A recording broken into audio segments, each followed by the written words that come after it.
What is going on, everyone? Happy Monday. It's AP bringing you once again. We have the Lineup Builder Show with our partner SaberSim. I'm here with my guy Rubio Dimes. Rubio, what's going on, my man? How was the weekend? How did Sunday treat you? I got to be honest. Sunday wasn't the most fun. I got beat up on Maine. I got beat up on the Showdown too. Just not a great results Sunday, that's for sure. But you know what? We make it back tonight.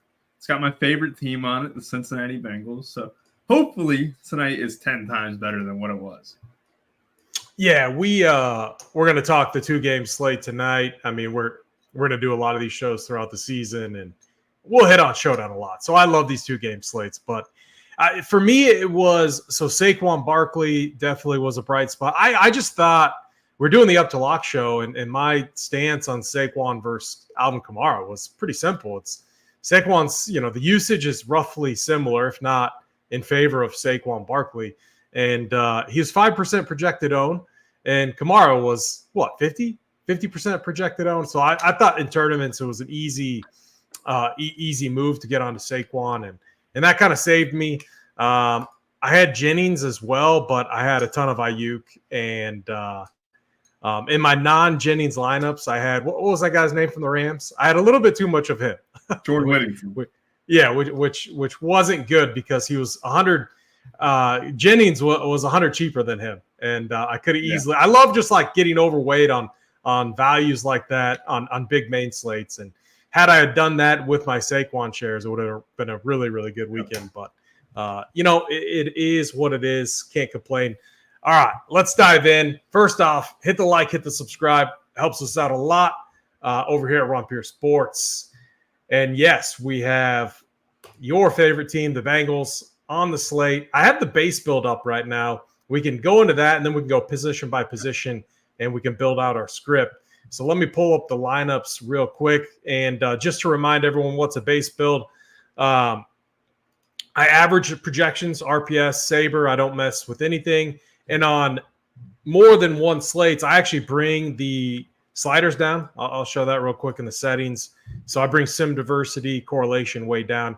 We just want to see what the projections are showing us, and then sorted by highest projected score. So Rubio, naturally, we're getting 100% Jamar Chase, followed by James Cook, Zach Moss, ETN.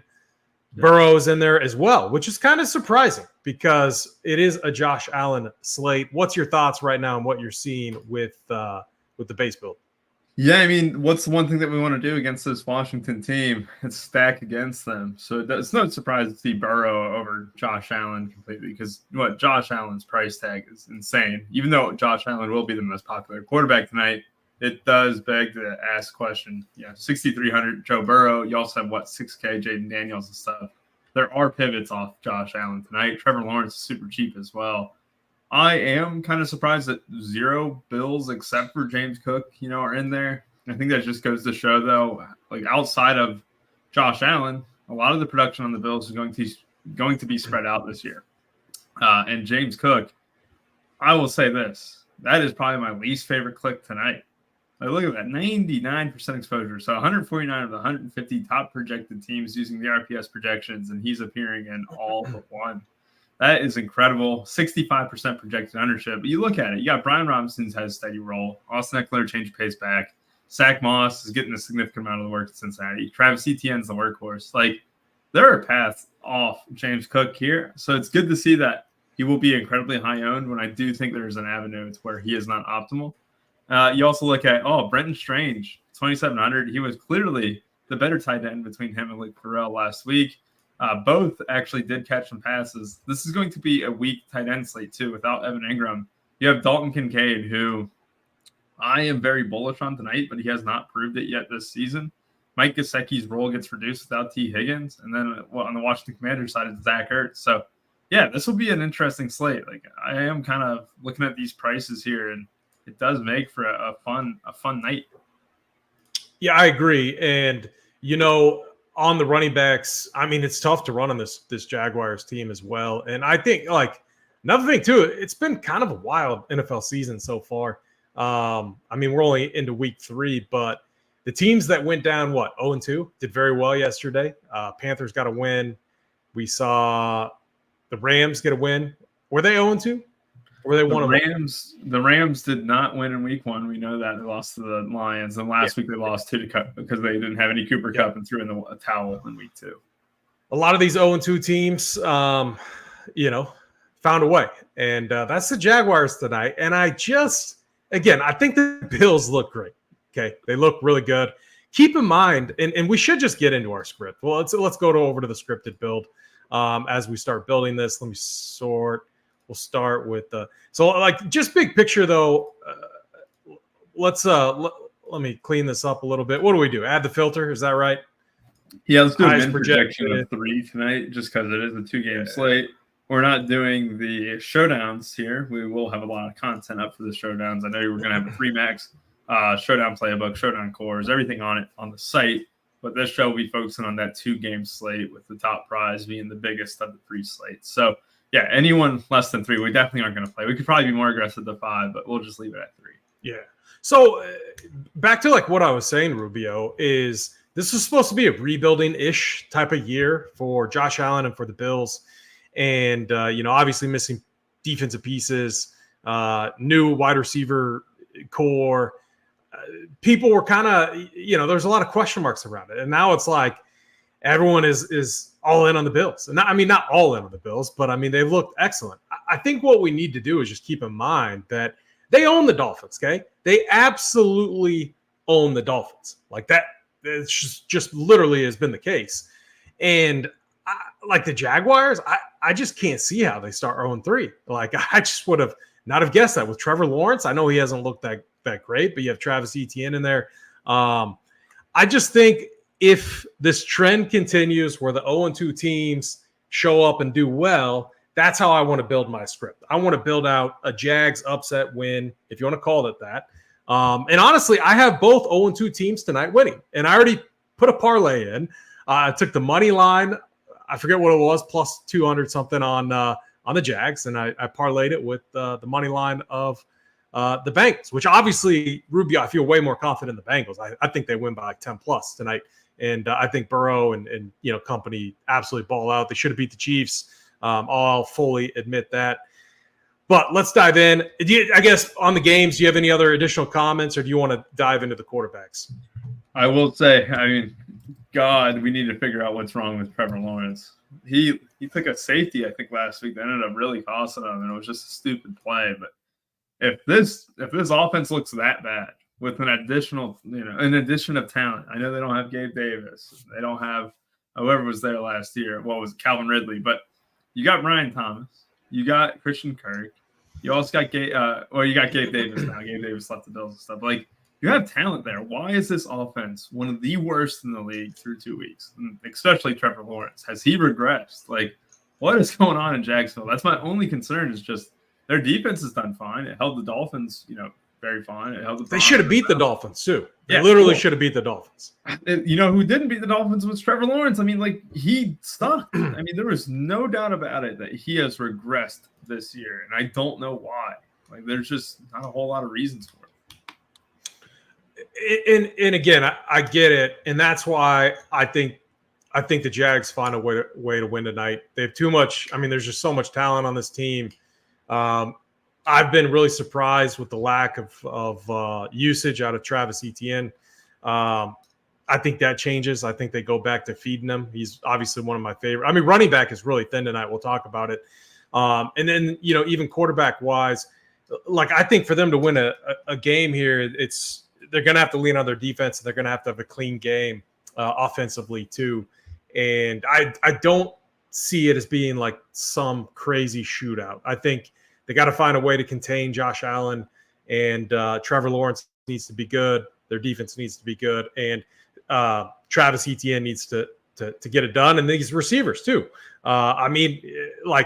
These receivers, you have a clear, pretty defined, Christian Kirk, Brian Thomas Jr., Gabe Davis, so all are getting a ton of snaps. And so you have a pretty defined target tree, if you want to call it that. But let's talk about the quarterbacks. Let's start with this game too. So Josh Allen, obviously, I think he has to be pretty high owned. I know our optimal our base build had a lot of Joe Burrow, which I personally like. But what are we doing with the quarterbacks here tonight, Rubio? Yeah, I mean, it all depends on what type of build that you want. I mean, you also have Josh Allen, who can be ran almost naked tonight, right? What you can do is you can bank on that rushing upside. It's one of the highest rushing upsides in the league. You know exactly what you're going to get. He's fine. He's a safe play. He's 7,800. I do think his ownership comes in north of 40%. I actually think it comes closer to 50% because he's so, I would say, script proof, right? Like if they're up, he's a decent chance to just run a couple in. But last week, what was it against the Dolphins? It was the only time he really didn't get there, and that was just because of James Cook dominating with his limited touches. I will say this, though. We know how bad this Commander secondary is. Joe Burrow gets all his weapons back. You're going to have that option. At 6K, 1,800 cheaper than Josh Allen, you get Jaden Daniels. We know exactly what he wants to do. He's really good at it, too. He can run the ball quite a bit. I do think that there's paths off Josh Allen. I think for like a main cash team or single entry team, it's an easy click for Josh Allen. But the Jaguars defense is not a choke. I'd almost rather I think the game environment is going to be much better for Burrow and Jaden Daniels. And I honestly think I prefer to sit in that range a little bit more. Especially if I don't think Daniels is going to be the same ownership as Lawrence. I think he'll be much higher owned. But I do like the Bengals Commanders game for a little bit more scoring. I don't think I would have Burrow ahead of Josh Allen, but I definitely have him within within a point. Jane Daniels, hope for some rushing upside there too, and just look for ways where if I'm not spending up for James Cook at running back, I want to be able to spend up at wide receiver. And if I'm spending down a quarterback, that kind of allows me to do that. I actually really like this. So the thing that I saw, obviously we both probably watched that game. Like they put against the Chiefs, they put the ball in Burrow's hands a little bit more, 36 attempts through the air. And, obviously they didn't have T. Higgins in that game. And T. Higgins really completes this team and just makes Burrow shine because it takes pressure off of Jamar Chase. We saw Yoshi, get in the box twice. 4 targets, 2 receptions, both of them were touchdowns. I mean, that's pretty nice for him. I don't think he's going to be a huge factor, but I think Burrow for me is the guy. I don't want to fully dismiss Josh Allen because maybe a lot of people get on this similar script, and if we are where I actually like Allen is if they're trailing, and I think the Jags are going to win this game. I guess I already said that, and we saw last week they just let James Cook, roll, and that obviously had a huge hit to Josh Allen's overall total, 9.76 DraftKings points, which is the lowest in a long time, a very, very, very long time for Mr. Josh Allen, and so I don't want to fully discount him, and honestly, I might just I get that we love Burrow, but we got to bump him up a little bit. We got to have some separation there. I mean, there's a huge difference in price and everything. I do think the one interesting thing, because it is a 2-game slate. Jaden Daniels, they're going to be trailing. He just gives you so much upside with what he can do with his legs. My one problem, I guess, my one fear is I could just see Cincy absolutely smashing the Commanders tonight, and it not even being that close of a game, but. I still like Jaden Daniels. And then what if – the pass, what do you think – how does it look kind of in a macro lens? How do you see a Jags team go winning this? Because, when I step back and I think about what everyone was talking about before the season started, it was how bad this Bills secondary is going to be. Now we know 2 weeks is a small sample. And they've been good. They've looked good. But is it more of a function of just random games playing out and not having enough large of a sample? I mean, what if they are actually bad? And what if Trevor Lawrence finally gets a connection with, I think this is an awesome slot for Christian Kirk. He's going to line up there in the slot, and that's the way to attack this Bills team. And then you got some, Gabe Davis revenge. So, I want to get different on this 2-game slate, and I don't want to fully ignore Trevor Lawrence. So, what's your thoughts on T-Law? Yeah, the Bills have had one of the best I would say secondaries over the last 2 years. They were really good against the pass last year, and they're really good against the pass this year. And maybe we thought there would be some regression, but we're missing key pieces in 2023 to get some of those guys back. I know Milano being out again this season, though, it doesn't help them out. But they've been really tough to target against. And it's been a tough team where their games go really slow, too. They want to run the ball. I mean, it's clear as day what they're doing. I hate how this looks for Josh Allen, too. And this is one other thing, like, where I'm kind of like light on the Bills overall, is if they can run the ball 40 times and throw 20 times and win the game, they're going to do that. And Josh Allen would have to get his production on the ground, which I think he can do. But you look at last week, they pounded the ball down the throat, right? You look at week 1, they did the same thing. Over the last 6 weeks of the season last year, they did the same thing. Since that offensive coordinator change, like, that's been what they wanted to do.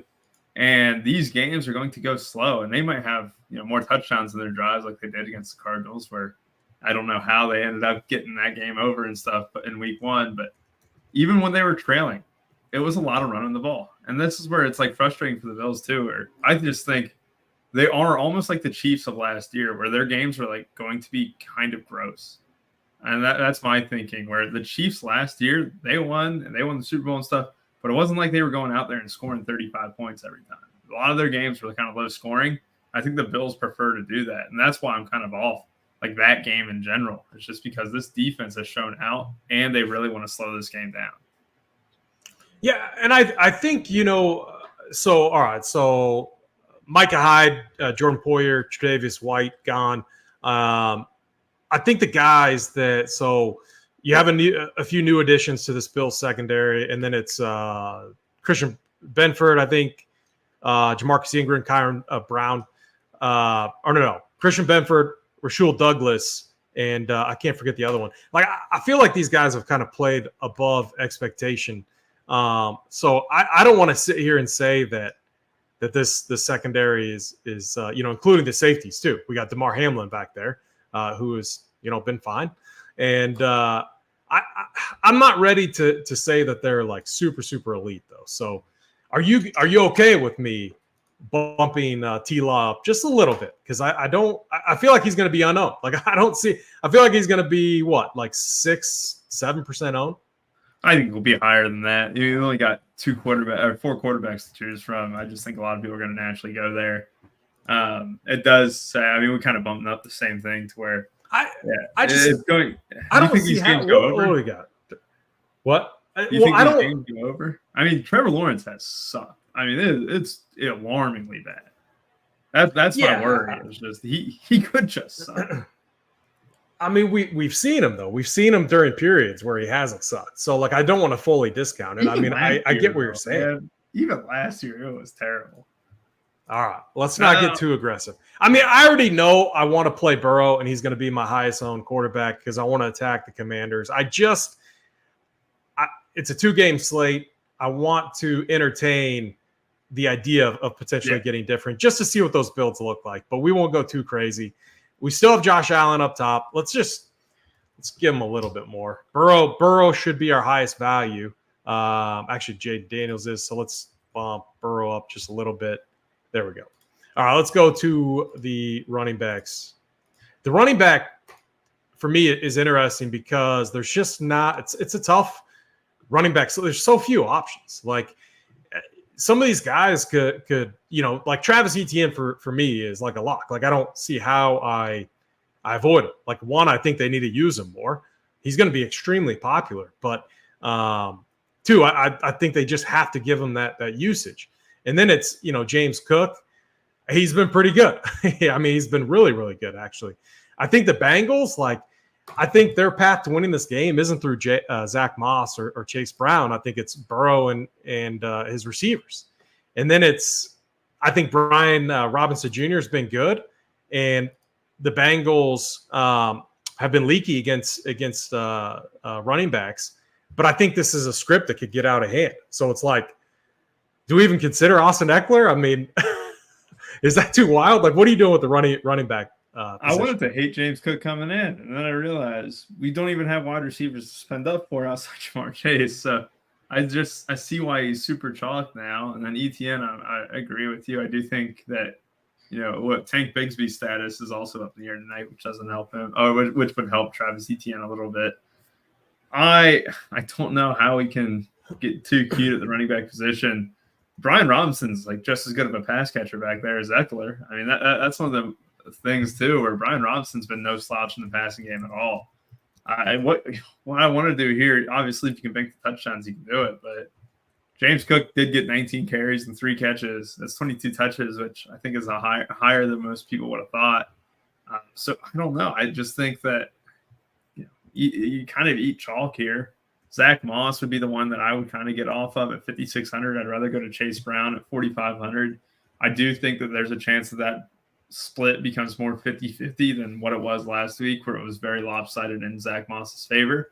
I do think that obviously we know with Zach Taylor, he's not the craziest guy where he's going to be telling the truth, but he says that, Chase Brown was the guy coming into the year, like, having a lot of promise, having a big role in this offense. I just don't think that's gone away in 2 weeks. So Chase Brown would be like the tournament play.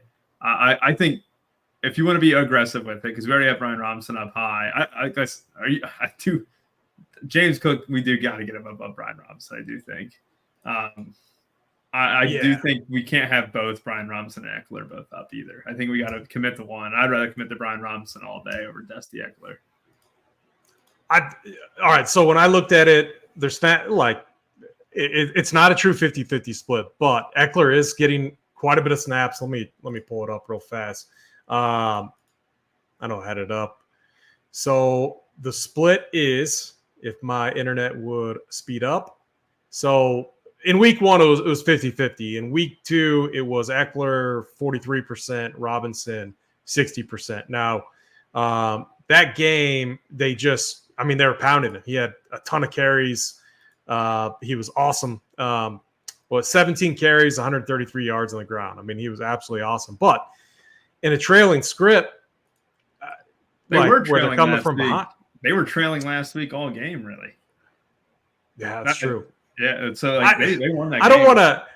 This is where, I remember every single 2-game slate last year. There were some of the most wild things ever that happened. So I don't want to fully project some of these guys to where they aren't a factor at all. Maybe Eckler we're a little bit too aggressive on, but my counter argument is I think he's been in double-digit fantasy points over the last 2 games. Yeah, 10-2 and 11-5. So I don't think it's unreasonable to give him an 11.7 or something. If we're trying to get different or look at builds that are slightly different at the running back position to slightly over project them. And the same with Chase Brown, because one of the problems, and you already alluded to it, is we don't have a lot of spend up studs, which is also why maybe it's just like Josh Allen. Maybe we take a bigger stand on him. And so I think once we build these lineups and we're messing around with it, after the fact, we can adjust some of that stuff since there's so much perceived value on the slate. But are you fine with should I bump up Cook a little bit? Are you fine with that? Yeah, 100%. I mean, it's tough to get cute at running back today. I think someone mentioned it in here too. I'd rather get cute at wideout than running back. Yeah, that was Jason Barnes saying that. I do think that's probably the case. I look at it.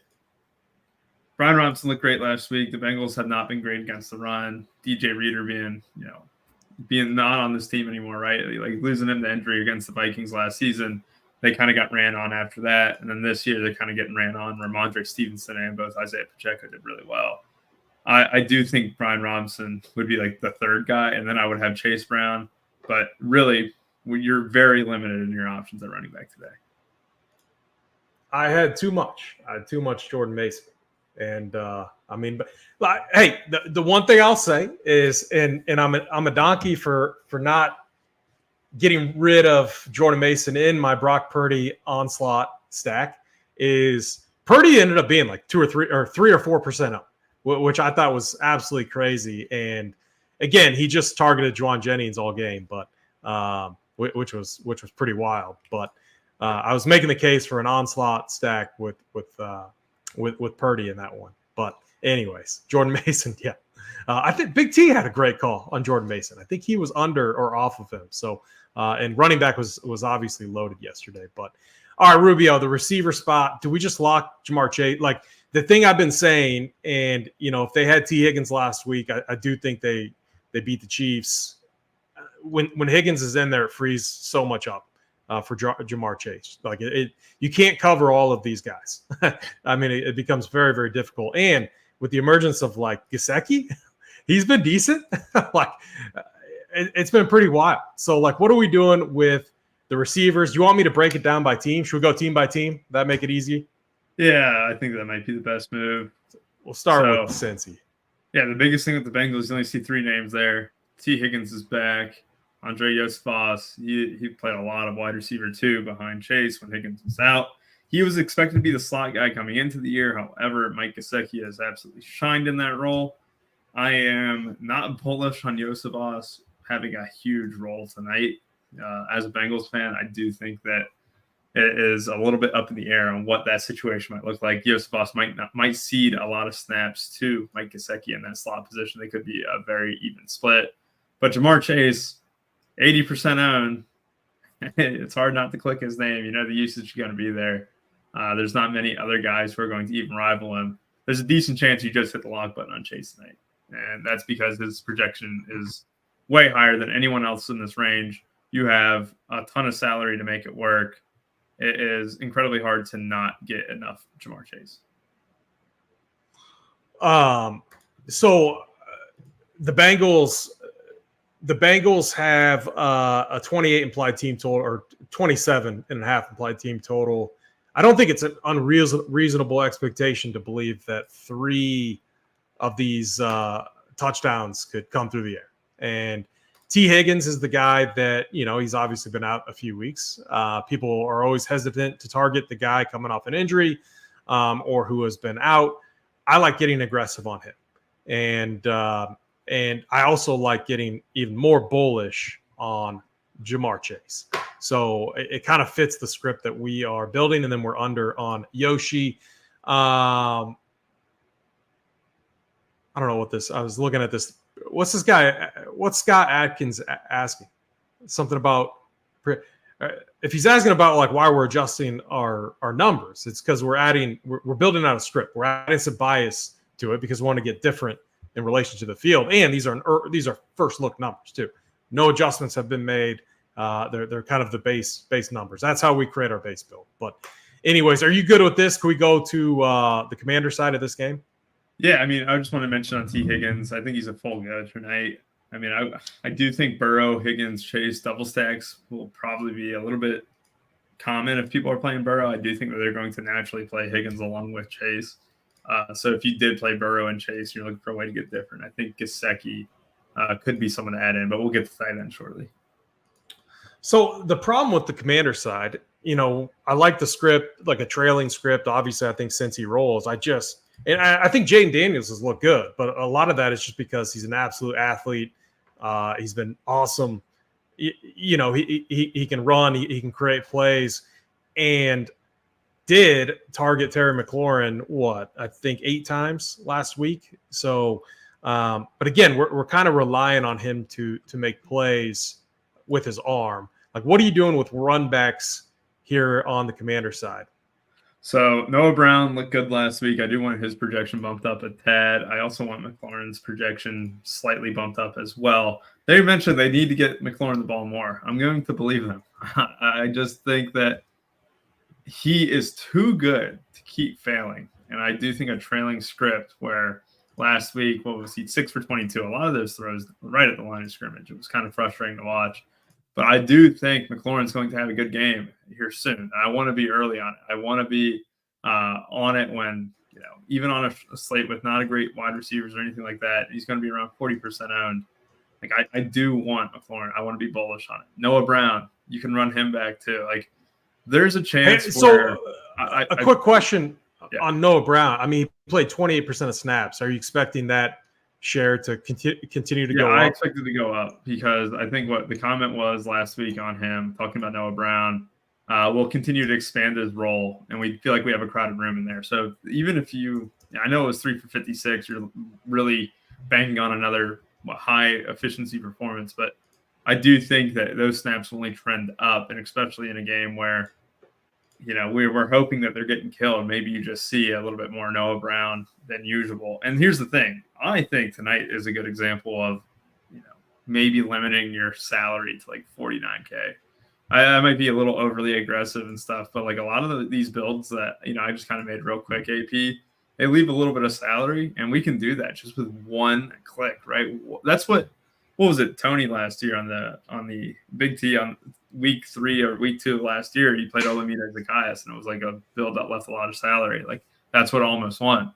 You can have something very similar tonight where it only takes one play. I mean, I'm not saying Noah Brown's play. I do think there's better plays than that, but like leaving a decent chunk of salary and just pivoting off 1 or 2 guys could be the move on a very, very chalky slate like this.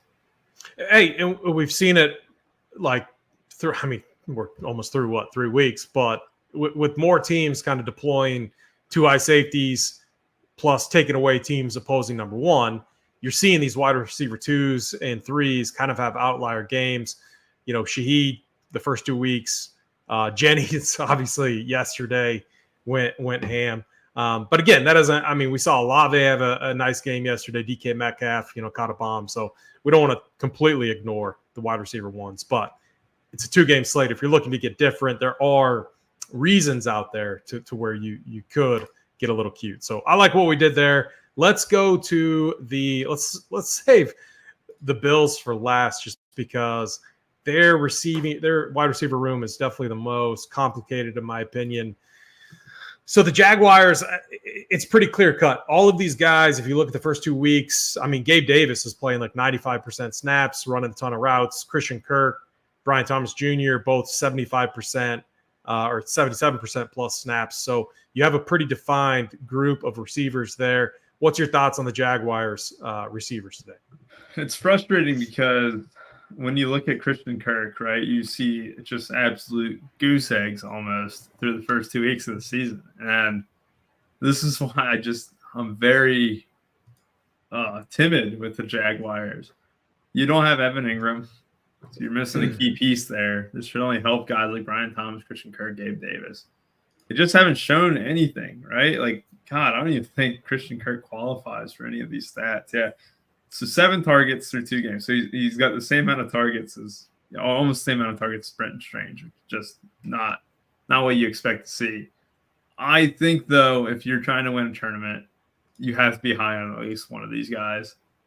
AP, Brian Thomas clearly has the most talent of these 3. Like, I just think that, I don't know what Christian Kirk is doing, if he's just not getting the ball or anything like that. But Thomas has been the most productive. This is going to be the Christian Kirk game. I'm telling you. I would gladly take Rubio. I can go through and just scrolling box scores. There are, because like we got to keep in mind it's the sample is like so small. 2 games is absolutely nothing. If you go back and scroll and just look, there's so many different stretches against Philly, and then the Texans. Kirk did nothing, and then he followed up decent game against Indy. You see it again versus Jets, Texans, and then he goes off against the Titans. I'm not ready to give up on Christian Kirk just yet. And I think there's just going to be – I think this is the Jags side. Again, if you're not a full believer in the Bills secondary yet, and I could be way wrong. Again, I could. But we know the target tree here. I want to be bullish on some of these guys. I agree with you. Brian Thomas Jr. I think he's been really good. Do you think like the guy that gets maybe a little overowned is Gabe Davis, just because like the revenge factor? And I think he could be like, if you're the Bills, you don't want Gabe Davis to beat you. Like they're going to get all, like he's the guy that I'd rather be under on, and I'd rather be over on Christian Kirk and Brian Thomas. Like what's your thoughts on that? Yeah, no, I'd much rather have Christian Kirk. 50 routes this season, only 7 targets, but he's running a lot in the slot. I think that, the Bills do have a little bit more of a target. We want to target them in the slot, right? Yeah, I'm down for that. I'm down for being very bullish on Kirk. I was very bullish coming into the season. I'm ready to hit the eject button, but please, you pull me back in. Pull me back in some more there. It's 2 games. It's 2 games. So I'm this morning I'm talking VIP, our boy Vip off a ledge. It's huge Cowboys fan. We're a few games in. You guys will be fine. All right, let's go to the Bills side. So again, we got pretty bullish on the Jags receivers. Buffalo. All right, so this for me is kind of I like Shakir, but again, like Matt Collins, he's in on a lot of snaps, but he's doing absolutely nothing. People were high on Curtis Samuel, or decently high coming in on Curtis Samuel. He's done nothing. It's Coleman and Shakir, it seems like. But what's your thoughts on the receivers on the Bills side? Shakir looked good last game. I mean, in the limited time they had to throw, I mean, they were just running it down the Dolphins' throats and stuff. But Shakir did look really good. Keon Coleman wasn't targeted much at all. Curtis Samuel, Matt Collins, kind of afterthoughts here. Curtis Samuel too. Like, I thought he'd have a much larger role. Clearly, that isn't the case right now. The guy I'm most bullish on the Bills, though, is Dalton Kincaid, the tight end spot, which we'll get to. But I do prefer Shakir much more than Keon Coleman. Yeah, let's not do too much with the Bills side, just because I'm with you on Kincaid, and that's obviously a spot that we're going to get to. All right, I think that looks good. Let's go to the tight ends. And what did I? Oh, there we go. I was doing it this way. This way is a little bit better. All right, tight end position. Again, for me, there's a lot of names in here I don't want to click, like Zach Ertz. Not clicking his name. Brenton Strange played a lot of snaps, but for me, it's like, man, Dalton Kincaid, I'm just so, like, we haven't seen anything from him yet, and he's, in my opinion, like the one tight end that could just break the slate at that position. I'm not saying, like, tight end, obviously, performance has been down across, the industry. But again, I think Kincaid is the guy at this specific position that could separate the most. What's your thoughts on tight end? Yeah, real quick, Jaguars situation. 6 targets last week for Strange on 22 routes, 5 routes for Luke Farrell, 2 targets there. So 8 targets went to the tight ends last week. Strange is definitely the guy to have over Farrell. We have that there. That's fine. I just look at a world where if you think that this Bills game stays close, like, Kincaid has to show up, and it is very chalky, right? Of course it is, because look, we don't have a lot to spend up for.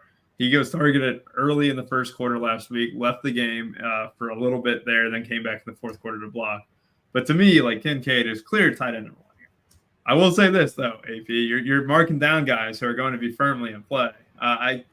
Gesicki. You're not, but we're not running 2 tight end builds, right? Well, yes, probably not. Probably not. You're right. But when you look at, I'm going to reset these. Yeah, like Gesicki could be the main guy in the slot. The Commanders are absolutely one of the worst teams against the slot there. Yosevas could be the main guy in the slot too. I mean, that's why it's up in the air a little bit. But Gesicki has been no joke. He nuked last week. You know that. I mean, going against your Chiefs and stuff. Like, Gesicki, he's looked really good. He also dropped a touchdown in week 1. Like, if you're trying to win, a tournament game, a tournament like this, and you're just banking on Gesicki outscoring Dalton Kincaid, right? That's very possible. That's in the realm of possibility. Same thing with Zach Ertz, where, look, I don't like Zach Ertz, but he is running a ton of routes. He's their main slot guy. Jaden Daniels trusts him. You know that those 2 guys are going to get the ball a little bit. And I don't want to completely rule them out. I will rule out Eric All Jr. and Dawson Knox. Those are Showdown-only plays. All Jr. is mid-price on Showdown, which is very noteworthy. The coaching staff is a little bit bullish on Eric All. They've been talking good things about him. You also have Tanner Hudson out, so it helps him, but that's a Showdown take. We don't need those guys in Classic. But these guys, Strange, I think I would have Strange lower than both those. And yes, that's perfect what you got right there. We're really high on Dalton Kincaid, and then we can kind of see what the Sims spit out. Yeah, I like that. And look, like, I mean, the Chiefs right now are just an absolute tight end funnel.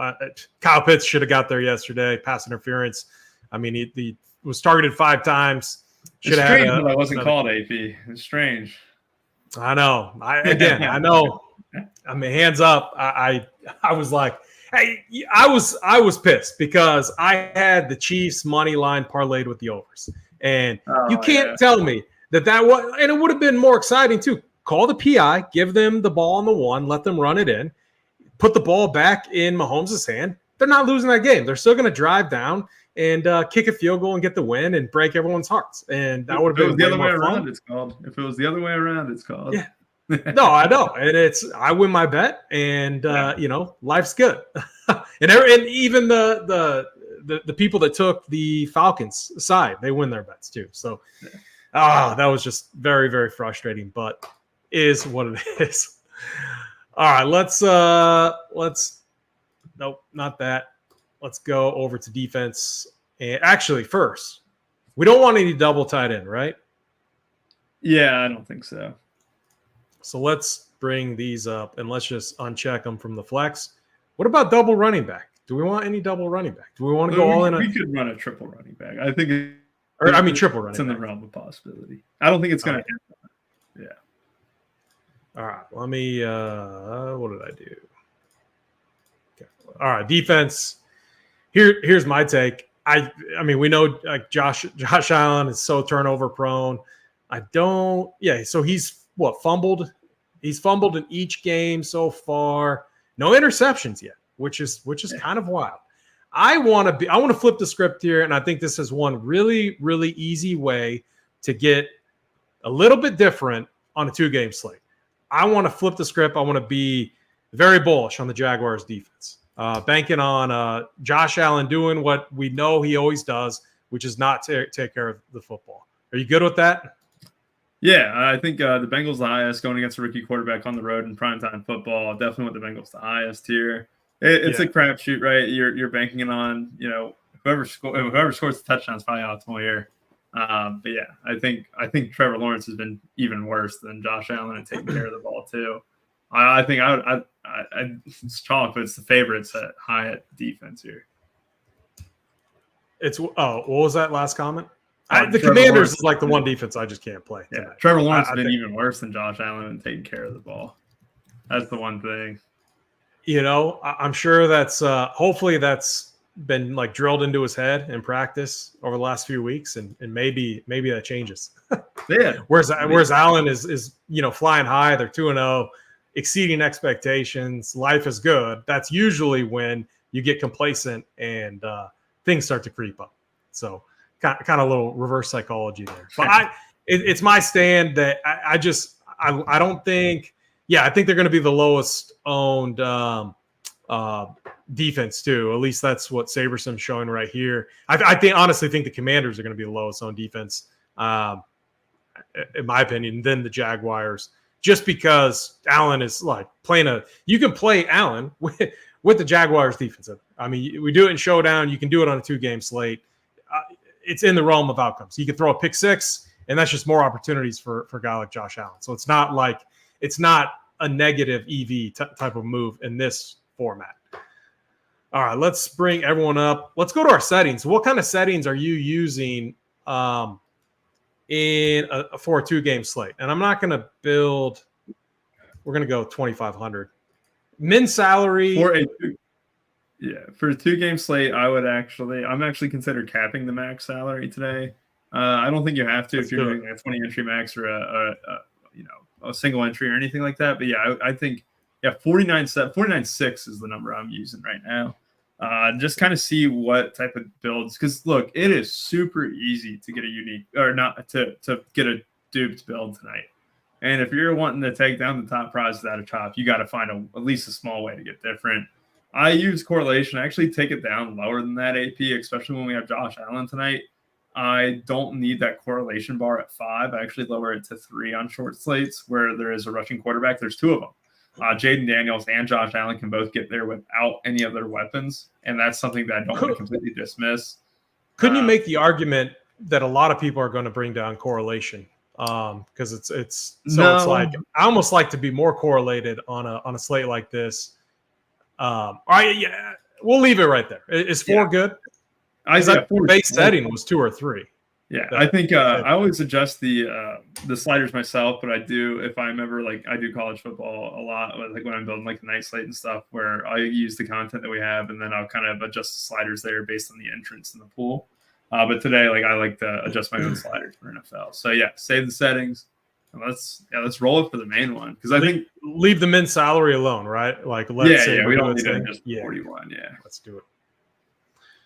You got any? All right. So what? I know I kind of dominated or dominated the conversation around the Jaguars. Now the Bills are probably just going to smash, and I'll look like an idiot, which is perfectly fine. It happens. But who do you have winning both games? I think we're both agree on the Bengals, but the first game, what's your full take there? Yeah, I think the Bengals, we both agree on. Nothing too unique there. I do think the Bengals get off the schneid. I think it's going to be through the air against the Commanders team.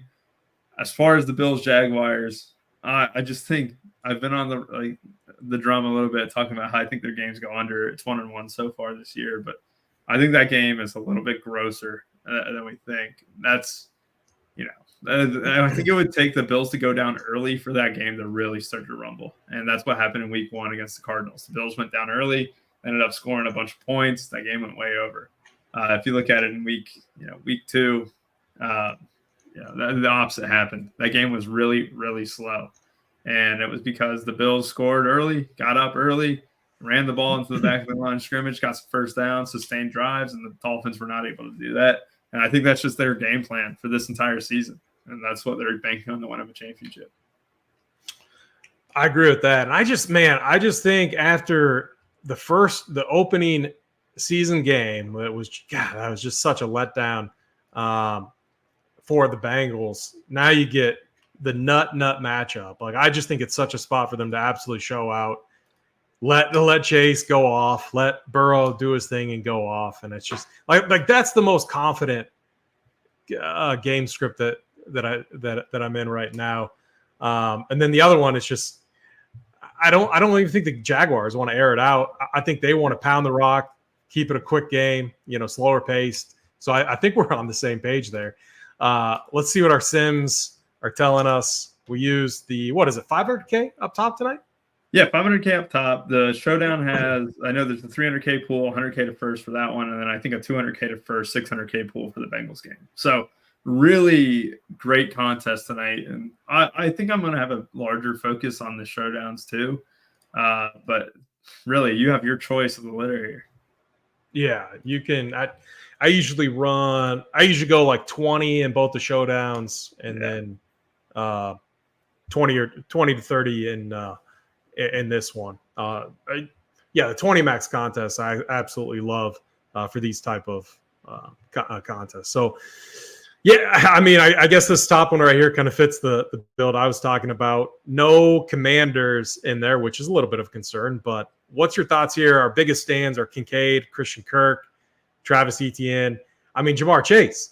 I'm a little surprised at that. Maybe we weren't as aggressive on him, but it's factoring in a massive ownership projection on him. So obviously we're getting a lot of them, but the Sims have us basically in line with the field. What's your thoughts here? Yeah, if we're going to be bullish on Chase Brown, it's no surprise to see him in here. And I am going to be bullish on Chase Brown tonight. You need at least one low-owned guy, or you need to leave a bunch of salary if you're wanting to be unique. And Chase Brown's going to be that guy. If you actually want to hit the minus button on Chase Brown, so we've seen these builds with Chase Brown here too. Like, look at that top one, right? It's Bengals heavy, it's Jaguars heavy. You're fading James Cook, and then you also had Dalton Kincaid. That's not bad. When you subtract Chase Brown from the mix here too, and you're like, man, maybe I'm not a complete fan of Chase Brown. I want to see what the lineups look without him. So you hit the minus button on Chase Brown. Here's the lineups now. Ranked 4 is where the first Chase Brown where he's not in a lineup there. So it's the 4th best lineup in terms of ROI. You got Jaden Daniels with Eckler and Robinson. Look at – I don't know if I like that AP. Eckler is the leading receiver for the Commanders. So you're playing the leading receiver. These builds are so wild. But again, like Ruby, you see some crazy stuff happen. The Sims want absolute chaos tonight, which, again – well, look at that one. That one's not bad.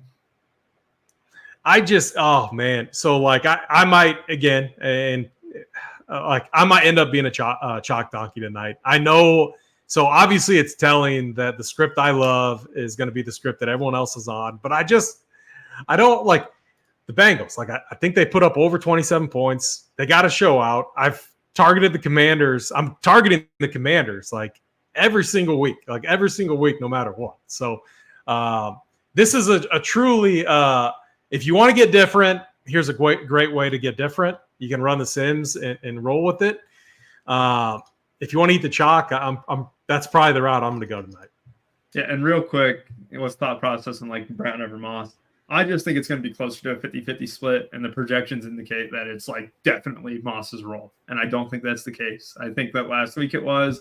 In week 1, you saw Brown, banging into the back line of scrimmage too. But Brown also has the ability to house one from a long distance, and I just value that. I think Chase Brown and Moss, it's not a clear cut who's even the goal line guy. So you treat it as such. We still have Moss projected pretty well, but he's not going to rate highly in the Sims when you bump up a 5% owned play and bump down a 50% owned play. You're going to see that 5% owned play all the time.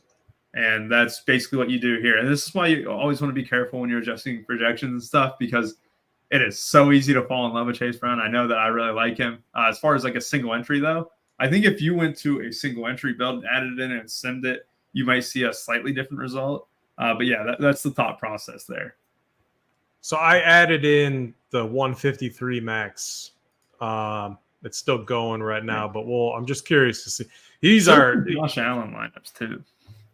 Yeah, here's what I was going to say too, is if I do think like if you're getting different, outside of Burrow and maybe Allen ends up pretty high owned. Like it'd have to be Josh Allen. Like we just know the upside. Like he can absolutely, kill your lineups if you don't have him in a matter of play. So let me first look at the 3 max to see what our top builds are.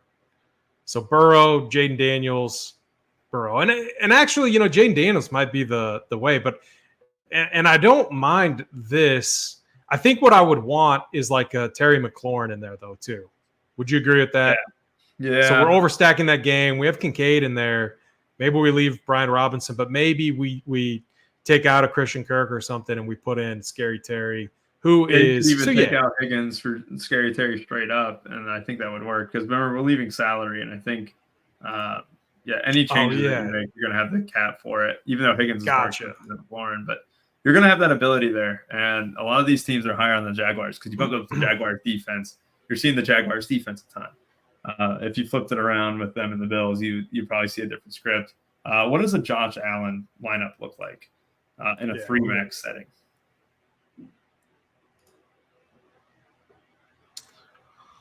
I like that too. I mean, it's again, how does this win? Maybe the Bengals just absolutely throttle them, and the second half is boring. I mean, and you don't get as much production, and maybe it's like Zach Moss, Chase Brown, and they just split. Again, I'd probably want one of those running backs in the lineup, but again, I don't hate that. Here's a fun question: Josh Allen gets 26. And Burrow gets 21, 22. Who's in the winner? Because I think that's a very real possibility that Josh Allen's the highest scoring quarterback by 5-6 points and not in the winner. A Josh Allen stack, or Josh Allen naked, or maybe with Kincaid. I don't on a 2-game slate. I don't think I could go truly like a Josh Allen naked, but with Kincaid and then pass catchers from all the other games. I mean, that's a route. But if Allen, wait, what you said 28 versus Burrow 21? Yeah, 26. 21, it'd be Allen all day. I don't think the price discrepancy is great. Like you want whoever scores the most at quarterback, you're going to want him tonight because it's not hard to fit. Because then if Chase is the next highest scoring guy, or if he's the highest scoring guy on the slate, that combination is pretty easy to hit unless Travis Etienne goes off, and then it would have to be another running back, or maybe it would have to be another running back. So I do like that game stack there, where if you did think the Bills and Jaguars, if you're the opposite of me, and you're like, you know what, I think the Bill Jaguars game's got points. That's a great build. I mean, it really is. You get a double stack with Josh Allen. You're hoping that the Jaguars are able to keep pace. Those are the type of builds that are cookie cutter, but like they make sense. They have a decent chance to win. They grade well in the Sims. If you scroll, or can you show me one Trevor Lawrence team too? And then we can kind of wrap up after that. But because I don't think we've seen a Trevor Lawrence team just yet. So it's triple stack. We're getting a lot of makes sense more than the other quarterbacks, including Joe Burrow, because Trevor Lawrence is probably going to get there throwing the ball, and with the Bengals, you're kind of losing a little bit of equity with Higgins back and the price increases of Joseph Ossingoseki and stuff. So like I could see that where you're playing Lawrence with 3 Jaguars. This would be my build right here. Yeah. We got Kincaid in there. We have Chase. We love Chase. I don't love the Jags defense with Trevor Lawrence. Again, I would like the thing about it, and it's kind of backward thinking, but if you get a pick six or something like that, and again, a rare occurrence, but we see it happen more often than not. It's just less opportunities for Trevor Lawrence. So, but again, this is the build. If I was running a Trevor Lawrence build, this would be one that I'm considering. We have 2 run backs for Buffalo. They're guys that we like. We're fading Gabe Davis, who has to be popular because he's cheap, the revenge, whatever. Like that's good. It is. I mean, he's playing every single snap too. He's getting targets, 7 targets left. He has to be mega chalk, right? What was he, 20% in Saber? Yeah, but 4,200. I mean, man, he's got to be popular. I think, even SaberSim has him at 20, Brian Thomas at 37, Kirk at 35. I think my 2 receiver stands are going to be Jamar Chase and Christian Kirk, and then everyone else I don't want any more than like 20%. I'll join. It's kind of like capital. Yeah, the snaps are there for Christian Kirk. The routes are there. It's just about Trevor Lawrence getting him the ball. We know he has talent. Like I'm with you on Kirk now. I'm with you. Let me do one last thing, then we'll get out of here. Yeah. I want to just sort by our highest since we made these adjustments. I just want to see what the chalkier builds maybe look like. Just sorting by. I mean, yeah, Bengals onslaught. Again, I don't hate that, except for maybe the Chase Brown doing something different with him. Maybe not. Yeah, hit the minus button on it. Let's see. Let's see what a non-Chase Brown lineup looks like. There you go. Yeah, I like it. Yeah, I don't actually. That's a pretty good build. We know they're going to want to run the ball. Yep. You can, Cincinnati's been so bad. It's a 2-game slate. They've been so bad against the run. I wouldn't hate like an Austin Eckler and Brian Robinson build. I mean, I don't love it. Again, I do not love it. But as far as like crazy things happening, I wouldn't shock me. Yeah, I don't mind it. All right. I think that's enough though for now. Rubio, tell the people what all do we have going on the rest of the day for content for everyone. For tonight, you'll have both playbooks up for Jacksonville at Buffalo and Washington at Cincinnati. Those are each showdown articles. You'll have core plays from every single one of us for both games. You'll also have for the 2-gamer, you'll have a playbook. You'll have core plays. You'll have 3-max strategy. You'll have the whole bundle, basically. So a lot of fun to be had. Later on today, you'll have the Print Factory with JSU and Dig T. And then later tonight, you'll also have the Showdown King show with Wiley and JVC. So, yeah, full content for each of the slates. I'm sure that they'll go over all the games here. And it should be a good time, AP. I know that the Showdown playbooks are already prepped and everything like that. So you'll have the rankings from everyone there soon as well. Yep. Playbook for the 2-game slate is already live and on the site, ready to go. If you're listening to the show, you probably know a lot of what it says. Pretty transparent in there, what I like. Burrow double stacks to T. Higgins and Chase is going to be something that I'm very, very high on. But yeah, and we'll have core plays and all of that. And baseball. There's a baseball slate as well. 4 games. 4 games. But it's an interesting 4-game slate. So that playbook is 3 as well. 3 games, right? No, I think it's 4. Dang. I mean, is it 4? I did it 3 this morning. No, it's 4. 6:40 start. I looked at the 7 o'clock. Okay. Yeah. I'm like, am I losing my mind? I did it this morning. morning. I do a lot of baseball live betting, so I was like, damn, I only got 3 games to bet. No, the 4th one got added late. No, it's an interesting pitching slate. We got Erod, who is very, very, very cheap, and it gets interesting too with the play out with postseason play coming up and pitching, and so it takes a little extra work. But I digress. With that, for Rubio Dimes, I am AP. Good luck tonight in your lineups. And as always, run pure.